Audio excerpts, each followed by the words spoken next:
तो दोस्तों आज मैं एक्सप्लेन करूंगा हाल ही में रिलीज हुई एक बहुत ही बेहतरीन फिल्म को जिसका नाम है द गो स्टेशन। मतलब इतनी बढ़िया फिल्म है ना, इतना बढ़िया कॉन्सेप्ट है, आपको देखने में मजा आ जाएगा। चलिए अब बिना किसी देरी के चलते हैं सीधा वीडियो की तरफ।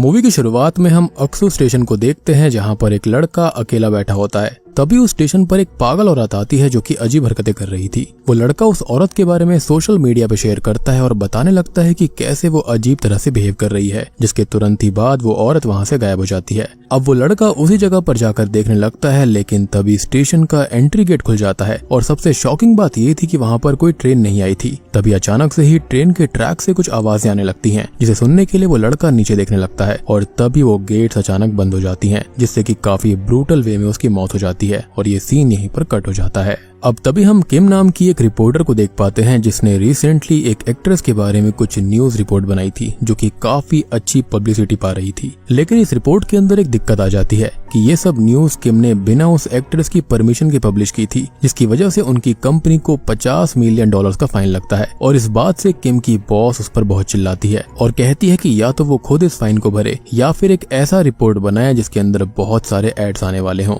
ताकि उससे उनका ये फाइन वसूल हो जाएगा। हालांकि इसमें किम के साथ साथ उसकी कंपनी की भी गलती होती है क्योंकि रिपोर्ट को उन्होंने ही अप्रूव किया था, लेकिन फिर भी उसकी बॉस इसका पूरा इल्जाम किम के ऊपर लगा देती है, जिसके बाद में वो एक नई रिपोर्ट बनाने के आइडिया के लिए निकल जाती है। अब किम अक्सू स्टेशन पे किसी काम से निकल जाती है और अपने फ्रेंड चॉय और संग से वहाँ मिलती है। बातों ही बातों में चॉय उसको बताता है कि उस दिन जब वो स्टेशन से गई थी तो उसके कुछ ही देर के बाद एक आदमी ने ट्रेन के नीचे आकर खुद को खत्म कर लिया, जिसको बचाने के लिए चॉय गया तो था, लेकिन वो आदमी बच नहीं पाया। और उस समय उसने स्टेशन के ट्रैक पे यहाँ पर किसी बच्चे को भी देखा था और यही सेम चीज योम नाम के एक दूसरे आदमी ने भी देखी थी जो कि उस स्टेशन पर मॉर्टिशियन का काम करता था। अब मॉर्टिशियन उनको कहा जाता है जो कि किसी बॉडी को उसके फ्यूनरल या फिर उसके बैरियल के लिए तैयार करते हैं। चॉय का कहना था कि वो बच्चा भूत था और वो आदमी जिसने खुद को खत्म किया वो पॉजेस्ड हालत में था, यानी कि अक्सू स्टेशन अपने में ही काफी हॉन्टेड जगह थी। अब ये सब सुनने के बाद में किम ने लगभग फैसला कर लिया था कि वो अक्सू स्टेशन के भूतों पर ही अपनी अगली रिपोर्ट बनाएगी, क्योंकि इसमें काफी सस्पेंस है और ये वायरल हो सकता है। तभी किम योम से मिलने जाती है जहाँ पर वो उसको बताता है कि कैसे उसने उस दिन उस बच्चे को रेलवे ट्रैक्स के नीचे देखा था जो कि श्योरली भूत ही थे।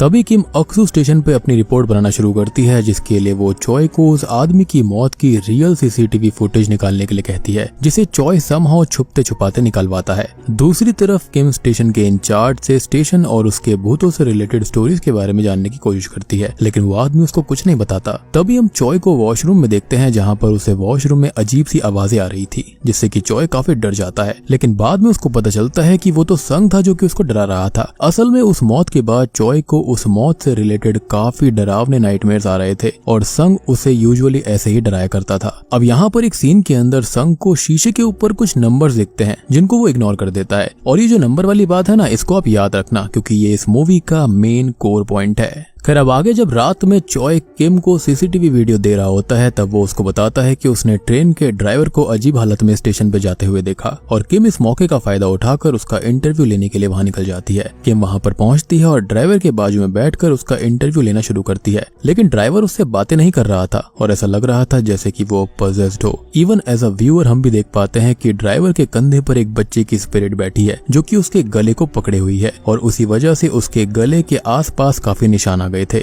एनीवेज अब ड्राइवर वहां से उठकर एक बेसमेंट साइड पर चला जाता है जहां पर उसके पीछे किम भी आ जाती है और तब ड्राइवर कुछ नंबर्स को रिपीट कर रहा था जो कि 4 डिजिट के नंबर थे, 0319 और बिल्कुल ऐसे ही 4 डिजिट के नंबर संग को भी दिखाई दिए थे, जिसके बाद ड्राइवर एक स्पिरिट में तब्दील हो जाता है और ये सीन यहीं पर कट हो जाता है। अब अगले सीन में हम किम को ट्रेन लेते हुए देखते हैं जहां पर वो नोटिस करती है कि सभी लोग उसके अक्सू स्टेशन के रिपोर्ट को पढ़ रहे हैं और वो काफी फेमस हो चुकी है। लेकिन उसी अक्सू स्टेशन पर एक बच्चे की स्पिरिट उसका पैर पकड़ लेती है, जिसके बाद उसकी अचानक से आंख खुलती है, यानी कि असल में ये सब उसका सपना था। अब उसके सारे कलीग्स केक लेकर सेलिब्रेशन करने आते हैं क्योंकि उसका अक्सू स्टेशन वाला रिपोर्ट काफी फेमस हो गया था रियल में और उस पर लाखों में क्लिक्स आ रहे थे, लेकिन यहाँ भी उसकी बॉस उसे ताना मारने का मौका नहीं छोड़ती। वो कहती है कि उसने जिस ड्राइवर का इंटरव्यू लिया था वो काफी दिन पहले ही मर चुका है और वो स्टेशन पर अकेली बैठी हुई थी। किम भी सीसीटीवी कैमरा को चेक करती है, तब वो अपने आप को अकेला ही स्टेशन पर बैठा हुआ पाती है, जो कि उसके लिए बहुत शॉकिंग था और यही रीजन था कि वो ड्राइवर बिल्कुल शांत बैठा था। इवन की बेसमेंट के अंदर भी ड्राइवर की बॉडी पहले से ही लटकी हुई थी और किम वहाँ पर बाद में आई, यानी कि ये ड्राइवर की स्पिरिट थी। ये सब किम को बिल्कुल भी समझ में नहीं आ रहा था, इसलिए वो उस लेडी से मिलने का फैसला करती है जो कि उस दिन ड्राइवर के बाजू में बैठी थी और इंटरव्यू से पहले वो वहाँ से चली गई थी। किम अब उस लड़की के पास जाती है जिसका नाम टेई था और वो किम से काफी अजीब अजीब बातें करने लगती है। वो किम को बताती है कि वो आदमी असल में उस ट्रैक के यहाँ पर एक कुआं ढूंढने गया था जो कि वहीं कहीं पर है।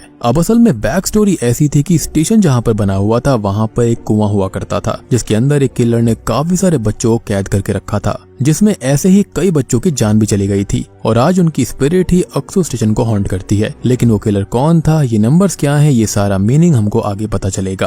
तभी किम टे के कहने पर उस पुराने कुएं का इंटरनेट से फोटो निकालती है और टे को भेजती है, जिसे देखकर टे को कुछ बातें याद आने लगती हैं। एनीवेज अब मूवी आगे बढ़ती है और हम टे के हाथ में एक डायरी देख पाते हैं जिसके अंदर कई नंबर्स लिखे हुए थे, लेकिन वो सारे नंबर्स 4 डिजिट वाले ही थे। साथ ही में उसके अंदर एक फोटो भी होता है जिसके अंदर 2 बच्चे एक आदमी के साथ अक्सू ऑर्फनेज के सामने खड़े थे और ये देखकर टे को कुछ विजन्स आने लगते हैं, जैसे कि वो उस जगह से कनेक्टेड हो। दूसरी तरफ हम किम और चॉय को योम के साथ उस ड्राइवर की बॉडी को देखने के लिए जाते हुए देख पाते हैं, क्योंकि किम को उसकी कुछ फोटो लेनी थी। लेकिन यहाँ पर ये नोटिस करते हैं कि ड्राइवर की बॉडी पर कई सारे निशान हैं जो कि नाखूनों से बने हुए निशान थे और इस पर योम उनको बताता है कि ये उन्हीं बच्चों के स्पिरिट के बनाए हुए निशान हैं जो कि यहाँ पर पहले भी मरे हुए लोगों की बॉडी के ऊपर देखे गए थे। यानी कि ये निशान और 4 डिजिट नंबर्स ये बताते हैं कि उन स्पिरिट का अगला विक्टिम कौन है। यहाँ पर चॉय नोटिस करता है कि योम के हाथों पर भी वैसे ही निशान है और उसके गले को भी एक स्पिरिट ने पकड़ा हुआ है, लेकिन फिलहाल वो इस बात को रिवील ना करने का फैसला कर लेता है। अब किम गौर करती है कि उसका अक्सू स्टेशन का रिपोर्ट बहुत वायरल हो चुका है और उस पर मिलियन से ज्यादा क्लिक्स आ चुके हैं, लेकिन इसका ड्रॉबैक ये था कि अब बहुत ज्यादा लोग उस स्टेशन पर जा रहे थे और वो नकली नाखूनों के निशान बनाकर अपने सोशल मीडिया पर भी डाल रहे थे और इससे होने वाला ये था कि वहाँ की स्पिरिट्स को अब और ज्यादा विक्टिम मिल सकते थे और होता भी ऐसा ही है। एक लेडी जो कि अक्सू स्टेशन पे आई थी, उसे अपने गले पे नाखूनों के निशान दिखते हैं, जिसे छुपाने के लिए वो वॉशरूम में जाती है, लेकिन वहाँ पर एक बच्चे की स्पिरिट उस पर हमला कर देती है और उसे टॉयलेट में बंद करके मार डालती है।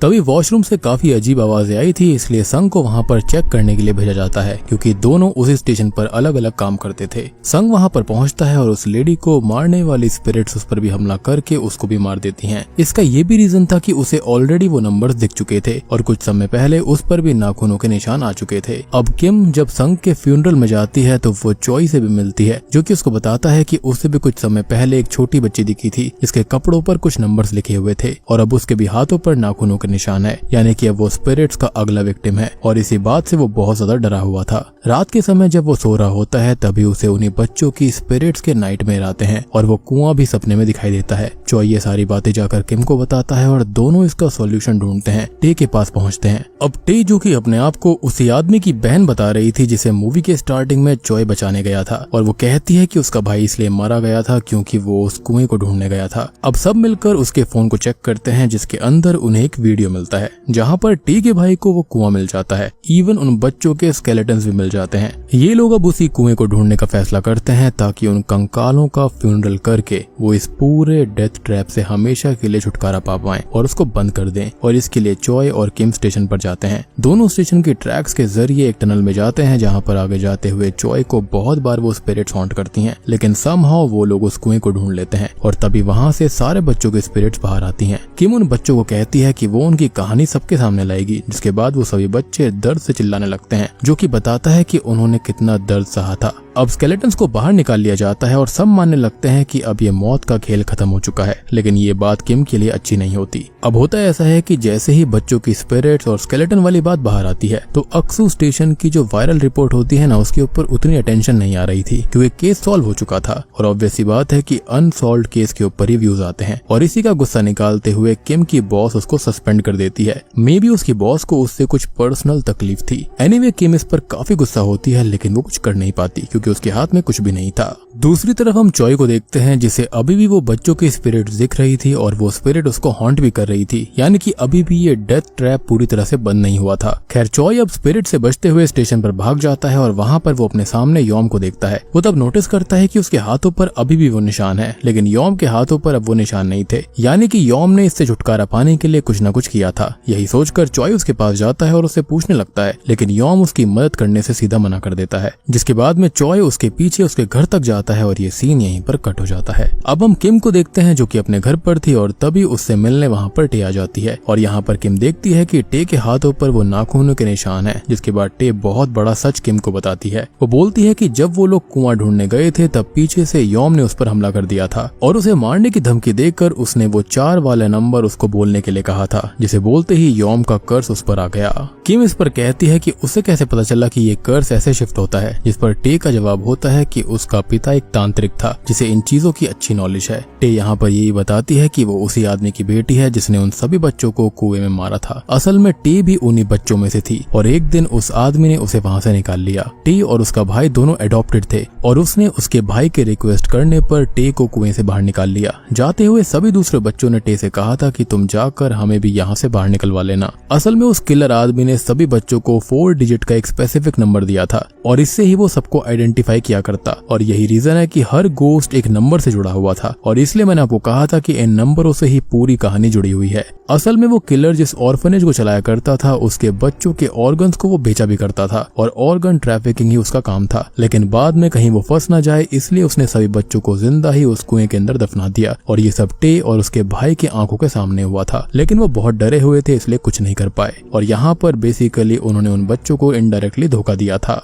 टी को ये सारी बातें याद आ गई थी इसलिए अब वो उन स्पिरिट्स को पहचान भी पा रही थी, लेकिन इसको खत्म करने का एक ही तरीका था कि आखिरी तक जो भी इस कर्ज से जुड़ा हुआ है वो खत्म हो जाए, यानी कि वो लोग जिनके हाथों पर निशान है वो मारे जाएं। अब ये जानकर किम सो जाती है और इसके बारे में सोचने लगती है। अगली सुबह उसे चॉय का कॉल आता है जो कि उसको कहता है कि उसने अपना नंबर चेंज कर लिया है और उसका न्यू नंबर ये है। किम भी उसके न्यू नंबर को उसके पीछे रिपीट कर देती है और चॉय का कर्ज उस पर आ जाता है, यानी कि ये सब चॉय का एक प्लान था। उसने यहाँ पर यॉम को ये करते हुए देख लिया था। चॉय आगे कहता है कि उसे जीना है, जिसके बाद वो कॉल कट कर देता है। तभी हमें चॉय और यॉम की पिछली रात की बातें दिखाई जाती हैं, जिसके अंदर यॉम उसको कहता है कि उसे डिसाइड करना होगा कि उसे ये कर्ज किस पर डालना है। साथ ही में उस आदमी को अक्सू स्टेशन और उसके कर्ज के बारे में पता होना चाहिए और अगर तुमने बहुत ही ज्यादा स्ट्रॉन्ग विल के साथ सामने वाले से वो 4 नंबर्स बुलवा दिए तो वो कर्ज उस पर चला जाएगा और चॉय भी किम के साथ ऐसा ही करता है। अब किम बहुत टेंशन में आ जाती है क्योंकि अगर उसने कुछ नहीं किया तो वो जल्दी ही मारी जाएगी और तब वो फैसला करती है कि वो इस कर्ज को अपनी खड़ूस बॉस के ऊपर डाल देगी। किम अपनी बॉस पर वैसे ही काफी गुस्सा थी और अब वो अपना रेजिग्नेशन लेकर उसके कैबिन में जाती है और उसको कहती है कि मैं अपना रेजिग्नेशन दे दूंगी अगर उसने ये 4 नंबर बोल दिए तो, जो उसके बॉस को बहुत अजीब बात लगती है। इनिशियली तो वो वैसा कुछ नहीं करती, लेकिन किम के बहुत भड़काने के बाद वो उन नंबर्स को बोल देती है, जिसके बाद वो कर्ज उस पर आ जाता है और उसके बॉस को अक्सू स्टेशन का कर्ज भी पता था, इसलिए ये कर्ज तो उस पर आना ही था। जिसके बाद किम वहाँ से जाने लगती है और पीछे हम उसके बॉस को चिल्लाते हुए देख पाते हैं, यानी कि अब वो समझ गई कि उसके साथ में क्या हुआ और बूम। इसी के साथ में ये मूवी यहीं पर खत्म हो जाती है। तो दोस्तों ये थी गो स्टेशन मूवी की कहानी। उम्मीद करता हूँ कि आपको पसंद आई होगी और समझ में आई होगी, आपको कॉन्सेप्ट भी अच्छे से समझ में आ गया होगा।